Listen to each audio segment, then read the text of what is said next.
Sa kanyang podcast, mayroong suhestyon si LeBron James na kung pwede lang daw ay babaan ang minuto sa laban sa NBA. Ang dating 48 minutes pwede naman daw gawing 40 minutes na lamang.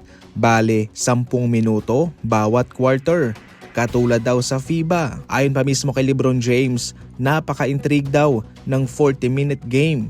Dahil sa ngayon daw ay mabilis na lang ang mga laban na hindi mo napapansin na papatapos na ito.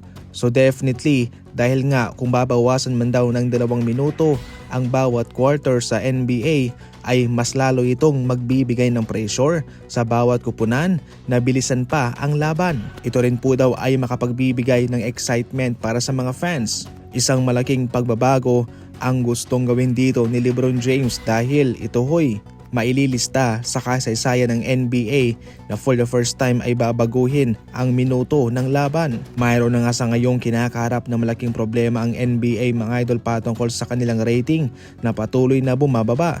Ngayon ay babawasan pa ang laban. Sa kabilang banda, the more na mabilis ang laban, the more na mapapagod ang mga manlalaro sa NBA. Pero syempre nakadepende na lang yan kay Kumi Adam Silver kung kanyang pakikinggan itong suhestyon ni LeBron James. Ito ba'y makakabuti o ito'y patuloy na makakasama para sa liga? Kabilang po yan sa mga factor na dapat na i-consider ng liga sa anumang pagbabagong kanilang gagawin.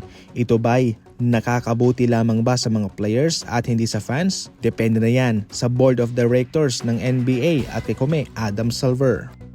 NBA, PBA, lahat ng mga laban nandito na, pwede kang tumalpak dito. Kapag panalo ka, automatic paldo, cash out na. Ang link ay nasa comment section lang po. Gamitin ang promo code. Samantala, nasa 2 player lamang sa ngayon ang pinagpipilian ng Dallas Mavericks para tumulong muna pansamantala kay Kyrie Irving. Sa ngayon ay kinukonsider nga ng Dallas Mavericks si Jrue Holiday ng Boston Celtics na kabilang sa kanilang on the move na player. Kanilang papakawalan po ito. Samantalang si Chris Paul naman ay hindi na rin babalik sa Spurs dahil hindi na interesado ang San Antonio Spurs sa kanya. So totally magkakaroon po ng bagong team itong si Chris Paul. Ngayon patungkol naman sa kanilang skill set, sino nga bang mas bagay para sa Dallas Mavericks? Si Chris Paul isang legit na playmaker, veterano, mayaman sa experience po to. Talagang maasahan mo din siya sa mga clutch moments, sa mga three, sa mga fade away sa perimeter. All goods na all goods itong si Chris Paul. Pero kung patungkol naman sa isang gwardyang magaling dumepensa, si Jrue Holiday po yan. Isang gwardyang mayaman din sa karanasan. Mayroong championship experience, hindi din po siya takot tumira sa mga big time moments. Ang parehong maganda lang kay Chris Paul at kay Jrue Holiday ay mga team player po sila. Ball movement, assist. Pero mas nakakaangat itong si Jrue Holiday sa depensa.